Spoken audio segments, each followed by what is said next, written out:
Hi guys, welcome back to another episode of Jensday on a Wednesday. And today's conversation, we will be talking about the art of wellness. And I have two amazing co-stars and guests with me who will be helping me along with this conversation.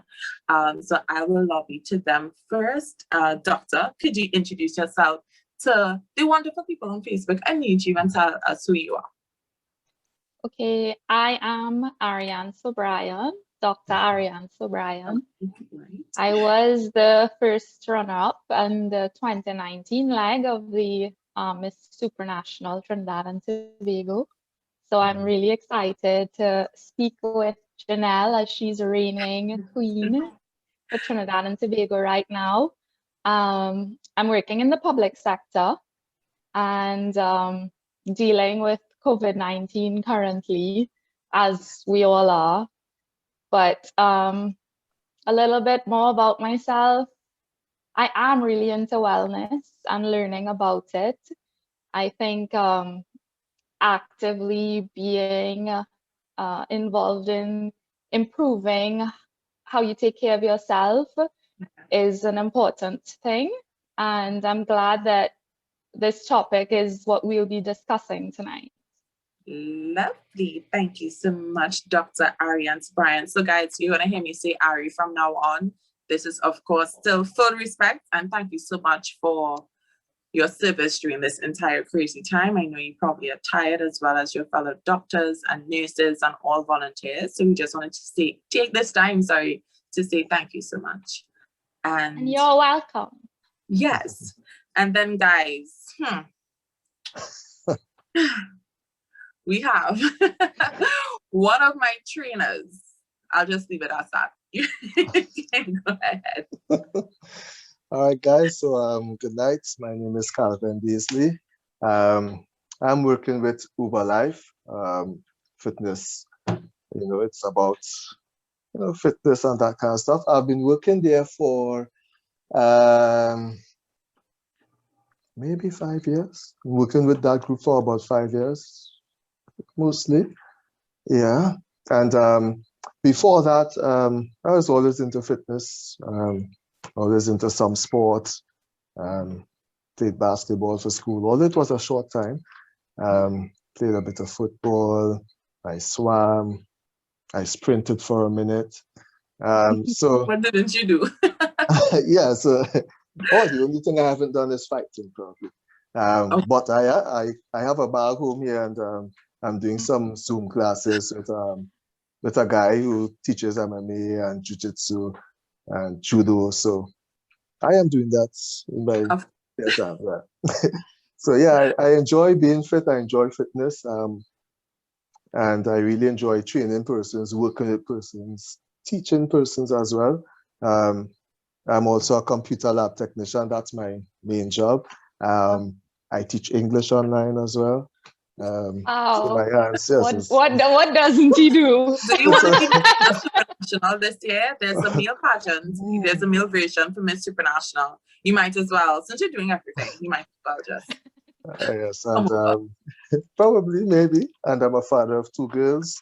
One is 6 years and one is 2 years old. So that's me. Full-time job and then some. Full-time everything, yes. All right.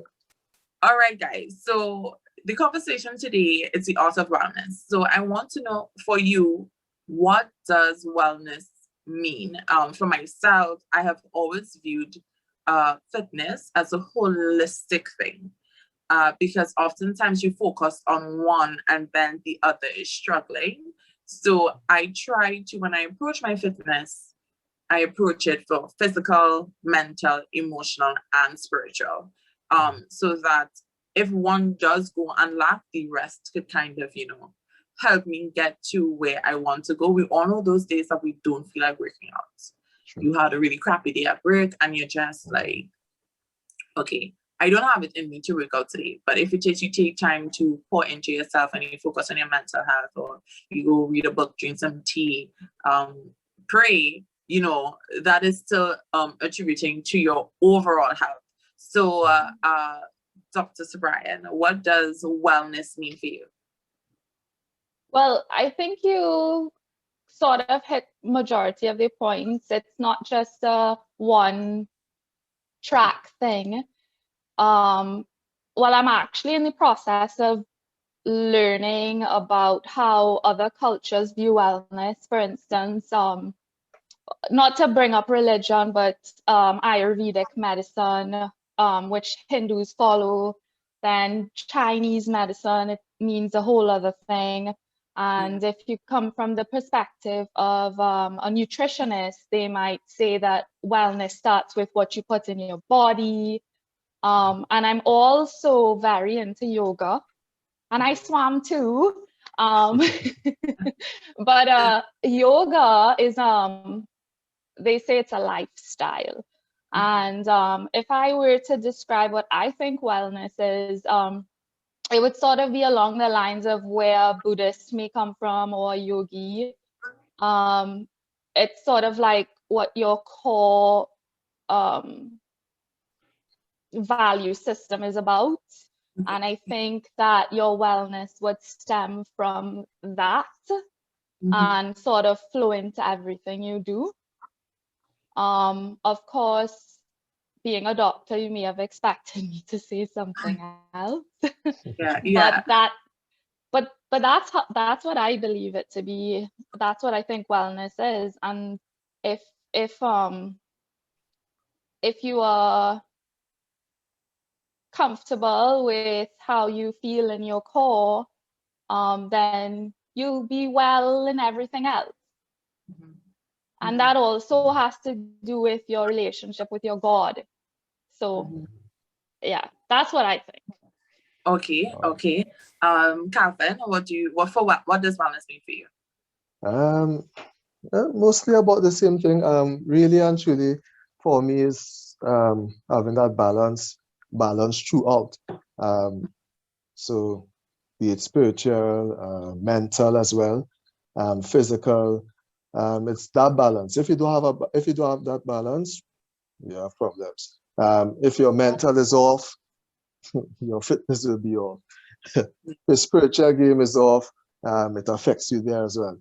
Especially the mental. The mental has to do a lot with your will and that drive, that focus. And if your mental game is off, that's one of the biggest things. So wellness for me is that holistic idea of make sure I'm getting the correct diet, make sure that is good, you're getting that exercise.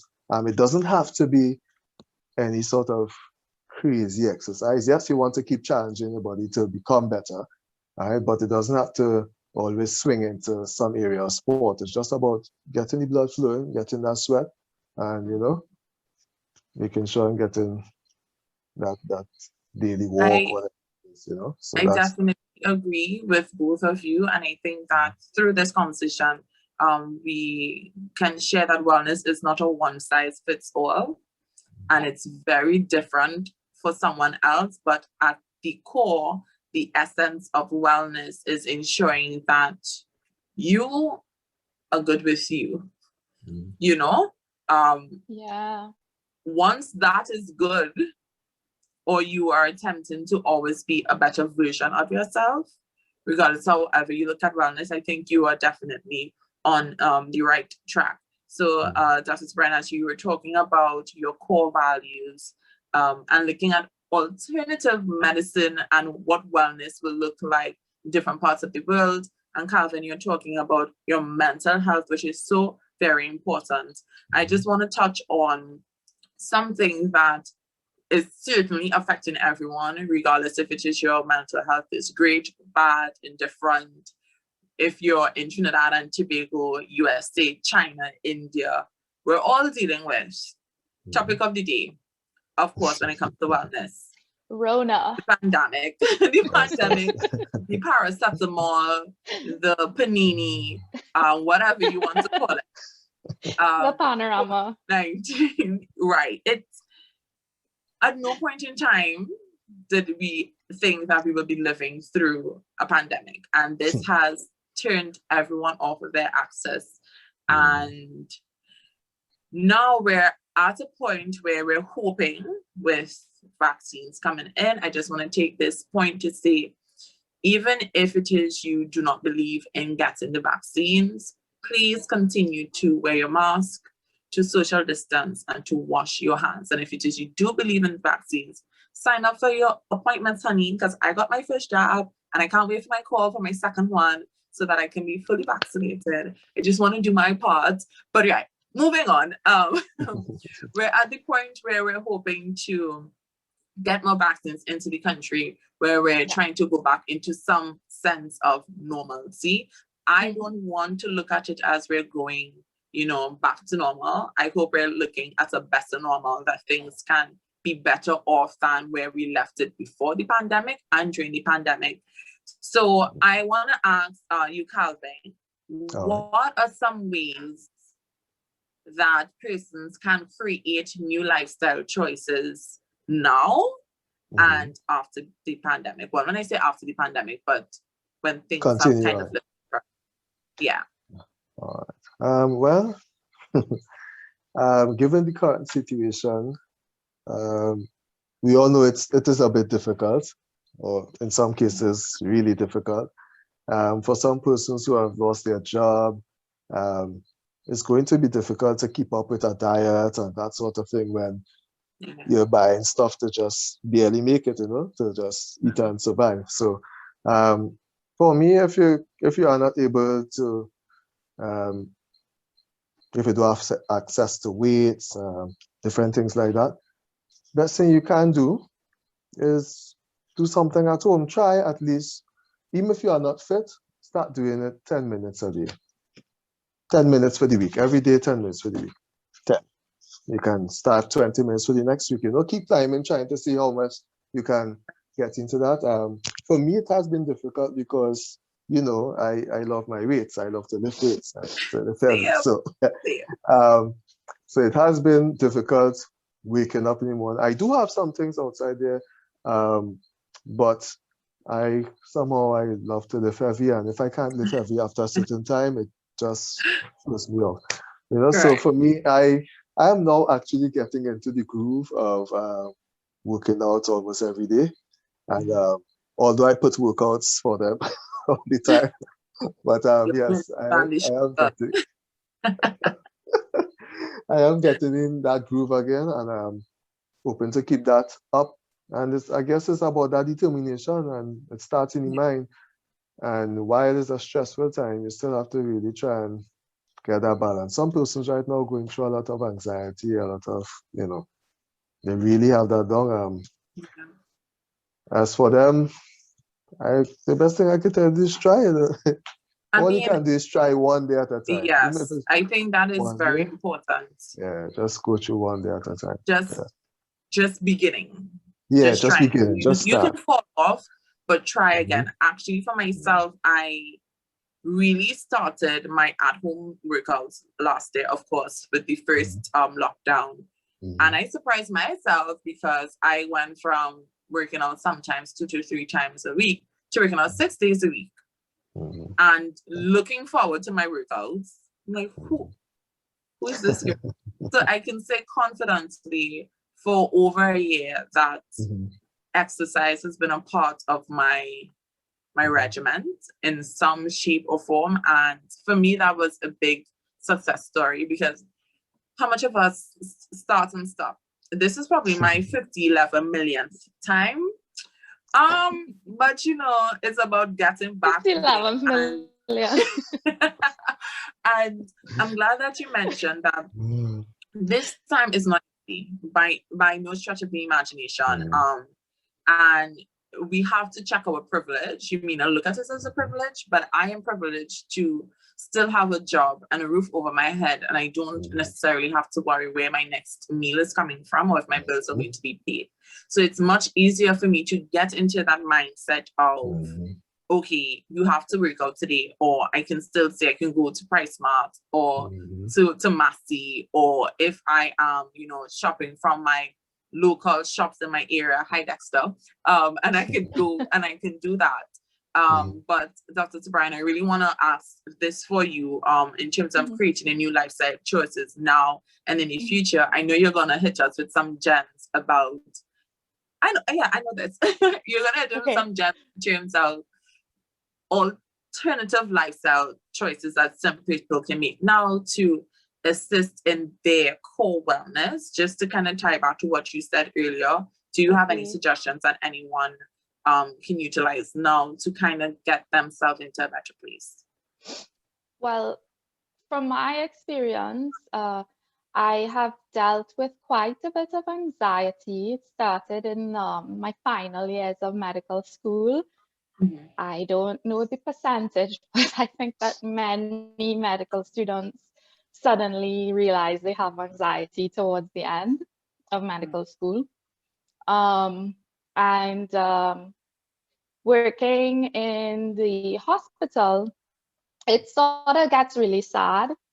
So there were moments where my mood was very, very depressed as well. So what I find in this pandemic, and I've been reading and seeing online that, and even the Dr. Dial saying, a psychiatrist in Trinidad and Tobago, even he said that, you know, the rates of mental illness, it's either gone up, or people who were experiencing some form of mental illness having a more difficult time coping now.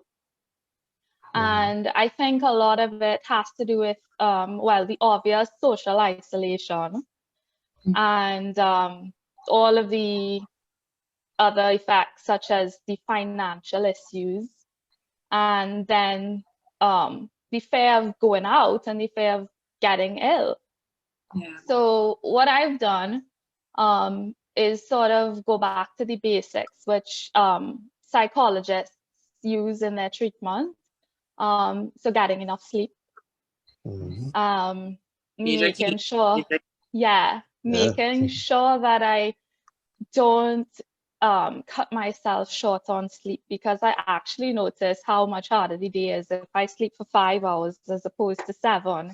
You can feel the difference. So that's the first thing I would advise everyone to do is, are you sleeping properly? Are you sleeping enough? And also the phones, I'm guilty. Yeah. we hold my out t-shirt, please.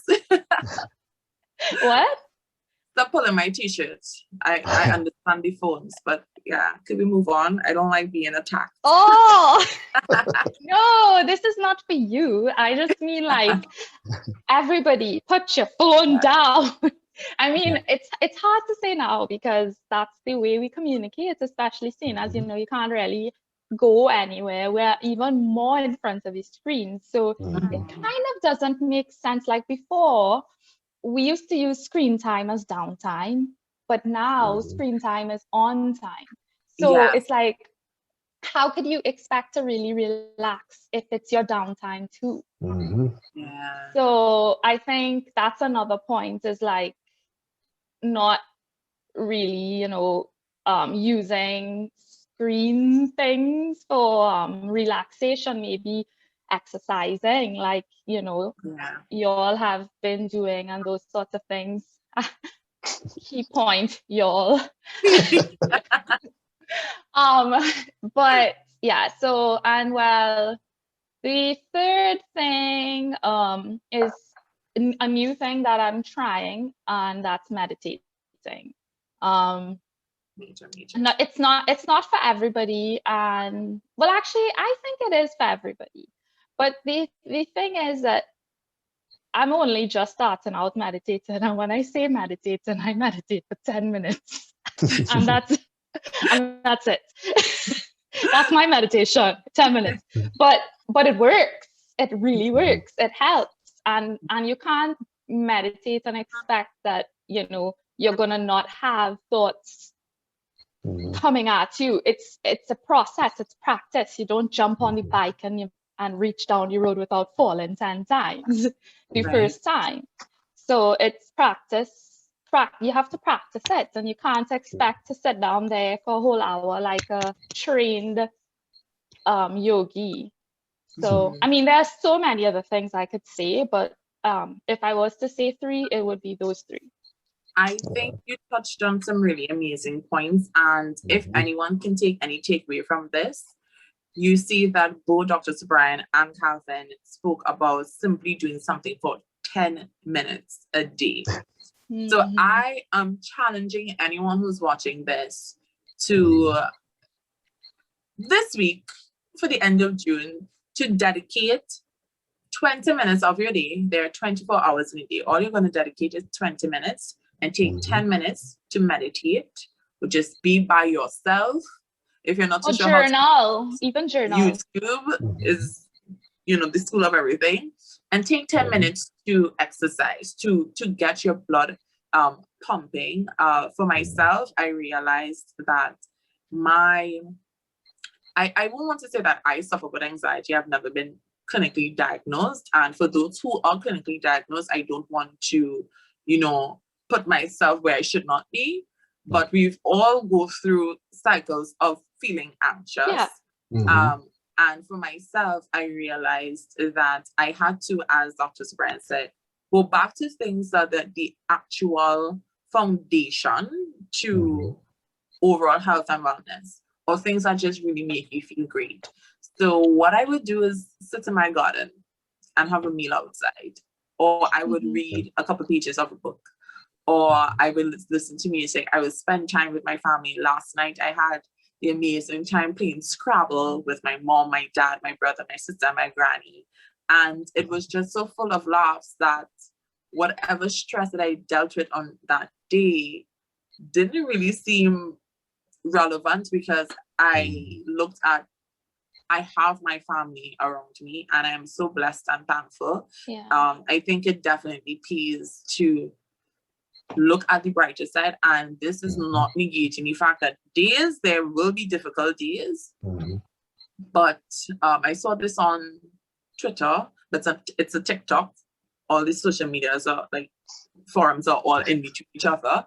But it said that basically, when you feel like if you're at rock bottom, it's not necessarily a bad thing, because the only way that you can go now is up. And I felt that was so powerful for me, because it's like, okay, when you have those bad days, you can only have a better. So I don't want to, you know, stick too long. We're moving on. I want to see for this portion really quickly. We're going to defeat some myths that are out here floating around when it comes to wellness and fitness and health in general. So I'll start. So we're going to start with one myth, and then we can probably do one fun fact to end off this conversation. It's not going to be super long today, guys. We have the doctor in the house who graciously lent us her time, and she's off on her roster. So I would like her to relax today. And then we have Kalvenn, who is going to torture someone else with a workout routine that I have not completed mine yet.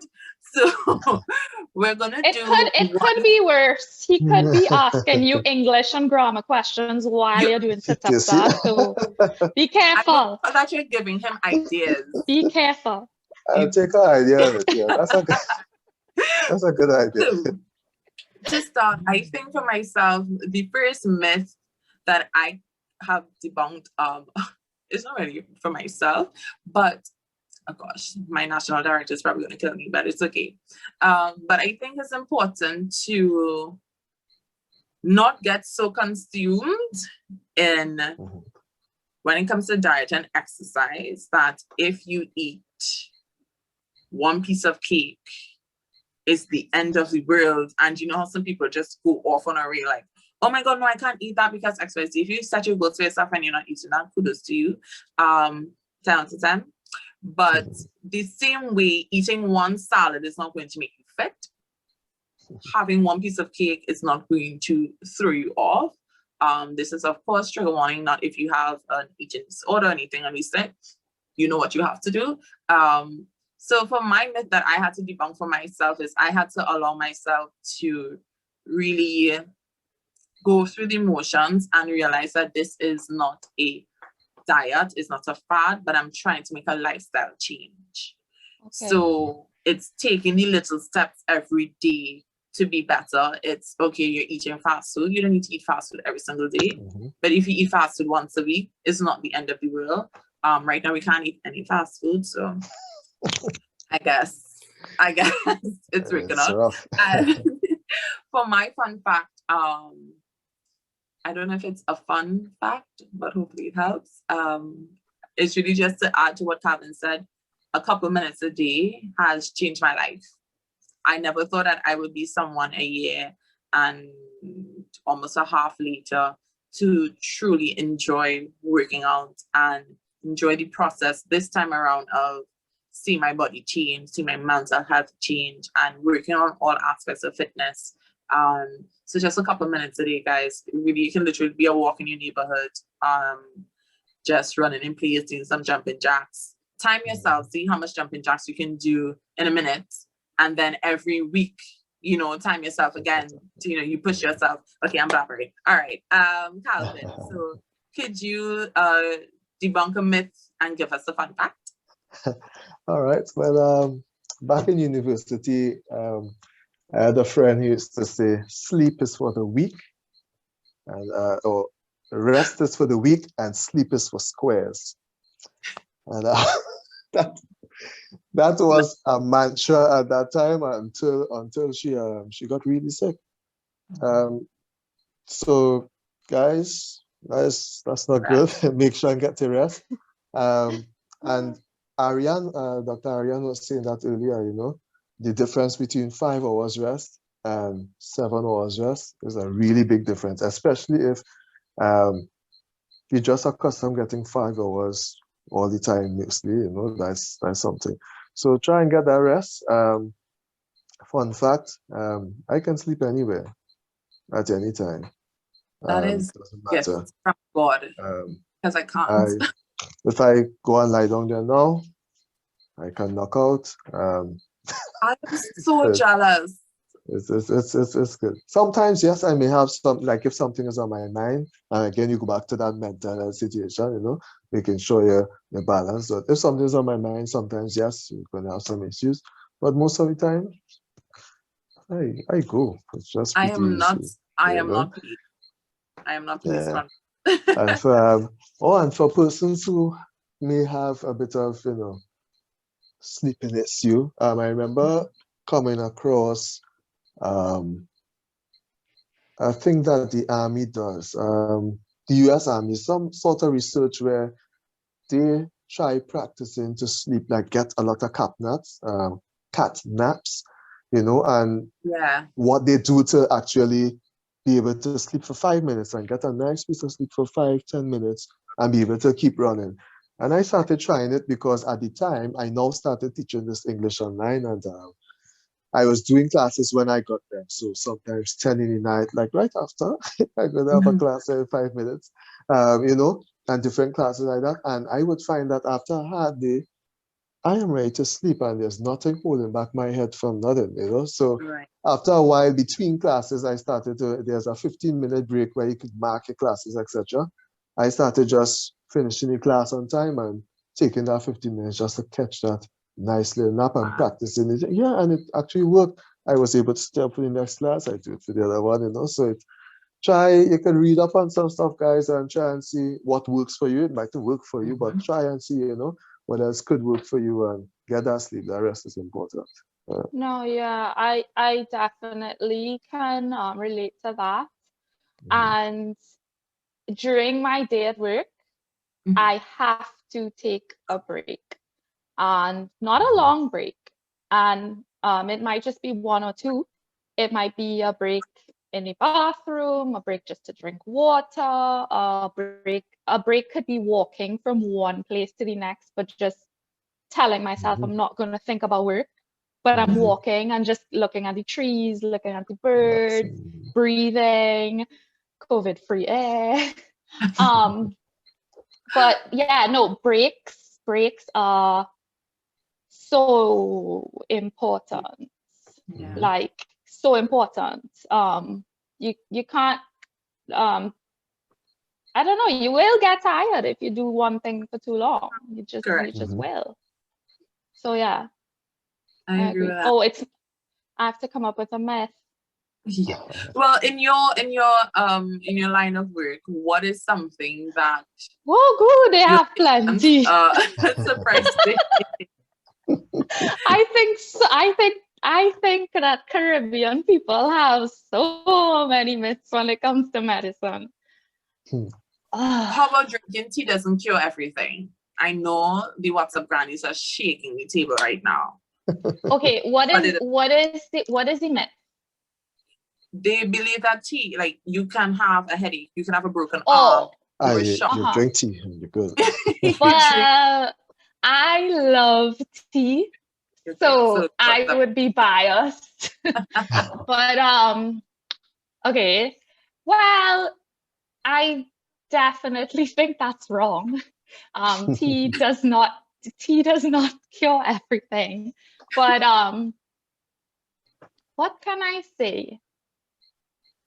I definitely do not get the vibe between well, from my colleagues that I don't get the vibe from my colleagues that they would be angry or look at a patient differently if they were to say, well, doc, I take moringa and turmeric and I boil garlic at night. Like, I feel as though the general public thinks that that would be frowned upon, but it's not. I don't think.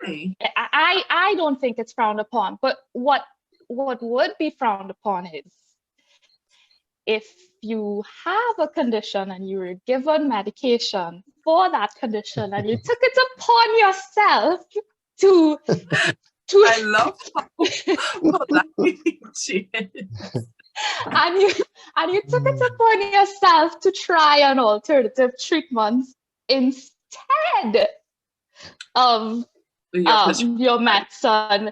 That would be frowned upon. But I don't think it would be frowned upon for the two to be used in conjunction, like together. Essentially, when you prescribed your stuff, guys, Dr. Sobrian is saying indirectly but directly, please take your meds. Yeah. Take your medicine. Yeah. And take your medicine and make sure that it doesn't run out. Like, because I mean, there are instances where people may not be able to afford, but we live in a place where I think we are so blessed that we have access to health centers with free care, pharmacies where we can get medication for free. You can go in to the accident and emergency, get upwards of hundreds of thousands of dollars worth of surgery for free. Sure. Well, I mean, taxpayers pay it, but essentially you don't feel the burden. So there's no reason for you to, not make the trek to the health center 2 weeks before the meds finish just to make sure they don't run out and then you end up in the hospital a week after. Let me tell you, that is the pet peeve of majority of the doctors in the public sector. Oh gosh. That is a pet peeve. But so the myth that I am debunking is that doctors don't like when patients use alternative medicine. I want to believe that that's not the case. What we don't like is when you choose it instead. Yes, that's understandable, of course. That's understandable. So just to wrap it up, guys, first of all, thank you so much for joining me this evening for another episode of Jensday on a Wednesday. And I hope you guys can take away something from this conversation. I know it may have been lighthearted, but in this time, we can do with some light conversations, especially if it's still about a very serious topic.